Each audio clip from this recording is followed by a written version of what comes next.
1 week to go. The Premier League's back on Wednesday, but West Ham take on Wolves a week tonight. Pretty much kick-off. Well, it'll be half-time. Second half will be kicking off as I record this right now.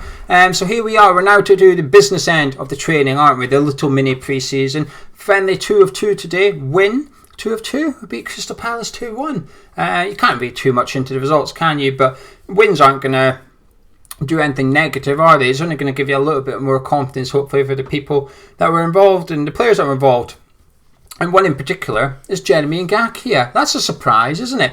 Not only did Ngakia play today, it's sounding like he played well, and he scored.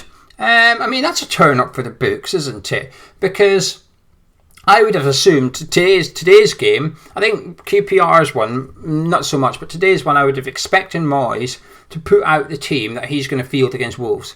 Because there's no highlights going out of this match. There's no videos, which is down to David Moyes. And I think this is good. I completely agree with what Moyes is doing here, and that is no clues for Wolves.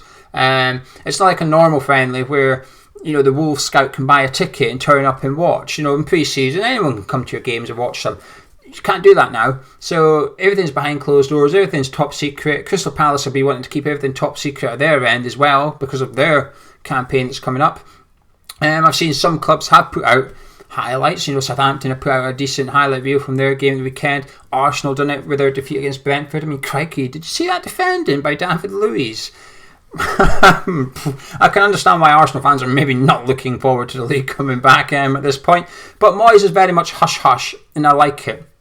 But the Jeremy Ngakia thing, I mean, this just throws confusion, doesn't it? This doesn't help anything. There's a lack of clarity with the Ngakia situation at the minute, and no one really knows the truth. Some people, I think, perhaps make on they know the truth, but they've been proven incorrect, in my opinion, tonight, because they told us that, a few things, but the most two recent things is, one, Ngakia didn't put any demands in. He's just not putting in a wage demand. He's just leaving, that's that. And also, he was training on his own. He was training away from the first team, training by himself until his contract runs out.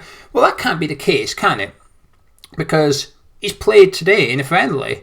So I think we can dismiss the training story, and if you're going to dismiss that, I think you've got to cast a little doubt on the rest of the stories that have come out and stuff. So I don't think anyone really knows what's going on, and to be honest with you, I almost include West Ham and Ngakia in this as well, because when you listen to David Moyes, people read what David Moyes said differently, because the thing he said was Ngakia told him it's not my decision. And a lot of people said, oh, so why is his agent deciding? Well, that's not how I read it. Personally, how I read it was that Ngakia's perspective was, I've given the club my demands.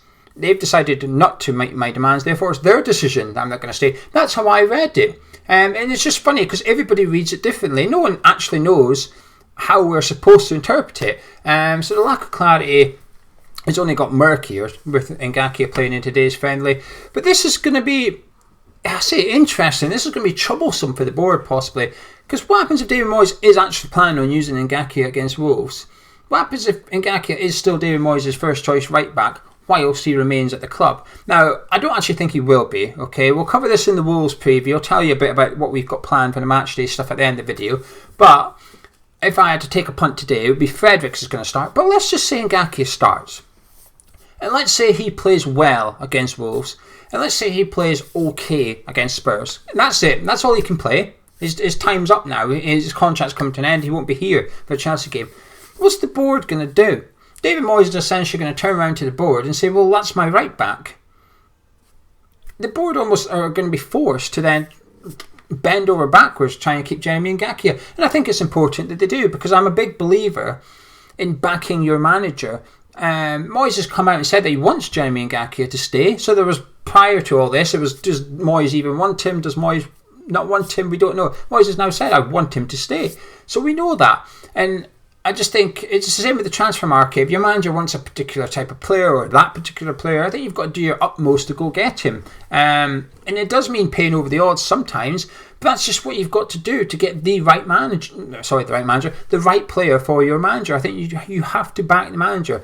Let your manager do or die on his own sword is how I always phrase it. Because there's nothing I hate more than seeing a manager fail with players purchased by someone else, but yet it's the manager that's held accountable. It doesn't always sit well with me. I think, well, hang on a minute, you know, if you're going to give the guy the tools, you've got to give him his tools. It's like giving a joiner a plumber's tools and saying we'll crack on. You can't. It's not my stuff.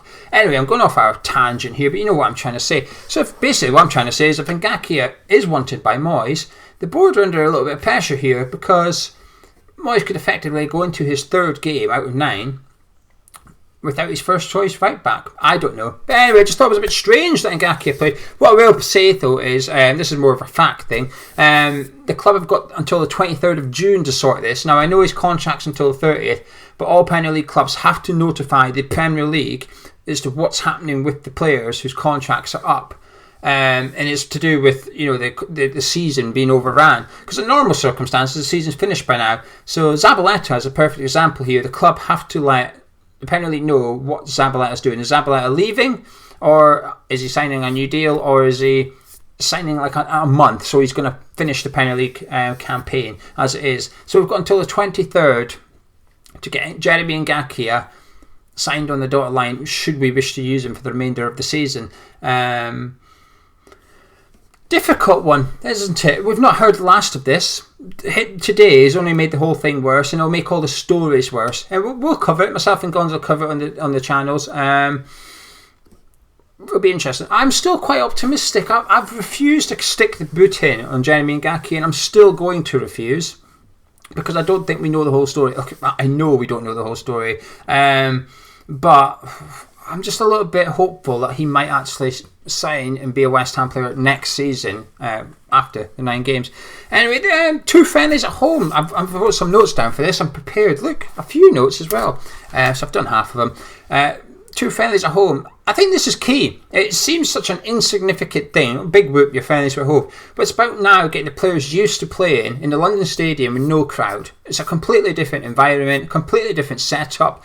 Everything's changed now. When the players turn up at the ground, they've got almost like it's like a COVID passport essentially. It tells those in charge who's been tested and when they've been tested and such like, and everybody needs that to get into the ground. You know, the stadiums are set up in different zones, if you like, red zone, amber zone, green zone.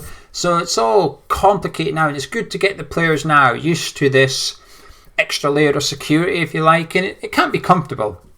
I wouldn't like it. Crikey, I get uncomfortable going through the airport security for no reason. Just standing there waiting to go through the beeper, the scanner thing. Even just doing that. Put your stuff down on the tray. You get a bit of paranoia. Hope I've not put my bag down and someone's touched it. But drugs on their hands, it's going to show up. It's going to look like it's me. Well, maybe it's just me that does that. But this airport security is very uncomfortable for me for no reason. So it must be just as uncomfortable for a player in this environment. So it's good to get our players used to it. We've had some training games in there as well. So hopefully we're sort of as prepared as we can be. I am actually I'm not David Moyes' biggest fan by any stretch of the imagination, but I do feel more comfortable with him as manager at the minute than we would be with someone like Pellegrini, for example. I always felt Pellegrini dismissed the idea of relegation, even when we were staring at the relegation battle in the face and we were on a dreadful run of form. He still sort of poo-pooed the idea would go down, whereas Moyes, I think, is a bit more realistic and he's fully aware we're in a relegation battle. I feel more optimistic about surviving relegation than I would without David Moyes, should I say. So I think I've been impressed by our preparation. While we don't know much, but that's impressed me that we don't know much. I like it. The Ngakia thing, actually I've just come up with this. This is on my notes. Out of all that notes, I've not wrote this down. I wonder if the Ngakia thing's almost like a red herring. If you're the Wolves manager right now, you're Nuno. You're really second guessing who's West Ham's right back next Saturday, aren't you? You would have probably been preparing for Fredericks with all the Ngakia stuff.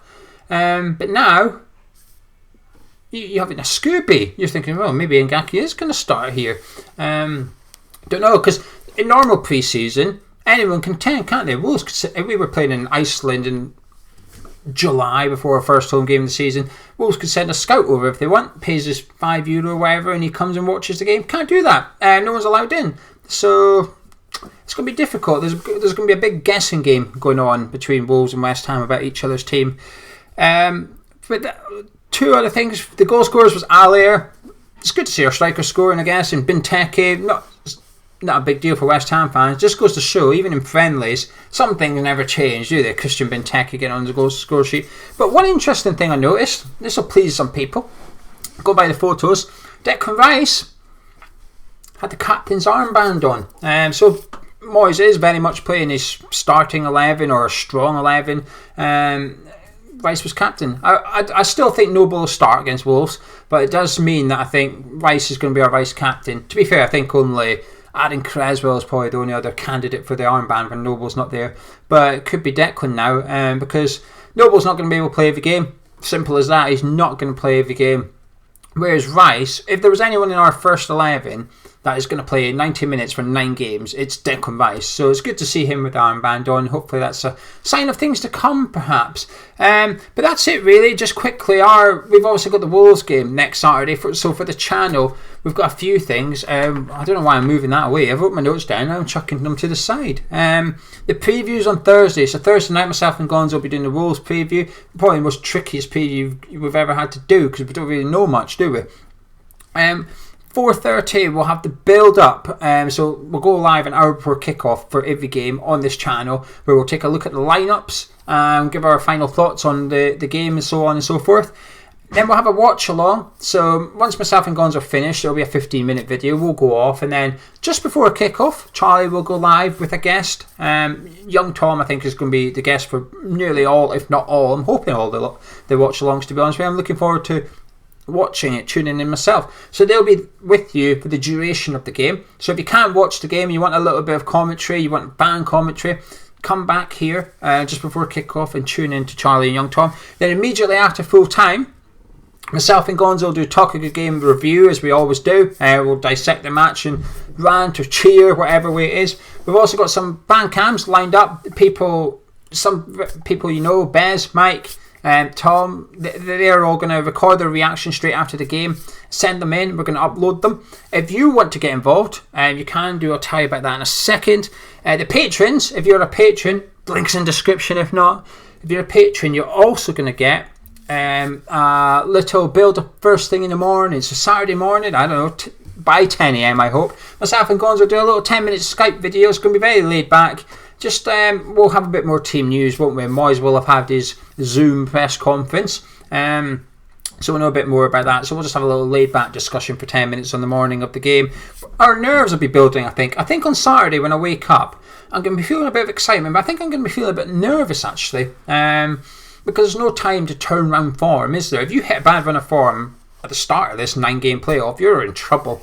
And then also the player ratings. We've been doing that since we've had Patreon, so we'll record them after the review, and that'll go up late after the game or first thing the following morning.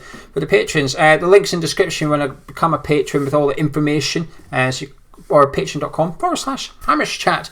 Fan cams, if you want to get involved, email us hammerschat@gmail.com. Just say, I want to send you my match reaction. You don't have to do it for every game. You can do it for 1 game, 9 games, 3 games, whatever. You pick and choose. Email us hammerschat@gmail.com. It's in the description as well, and we'll just talk you through it. Really, we'll just tell you how to do it. Anyway, that's all for me. I'm probably going to be back tomorrow. Actually, I want to do a video about the new look Premier League. There's a few things that's caught my attention. In particular, something to do with heart rate. It's not really interesting, is it? It's different though. Anyway, drop a like on the video if you enjoyed it. Subscribe if you're new around here, and I'll catch you in a bit.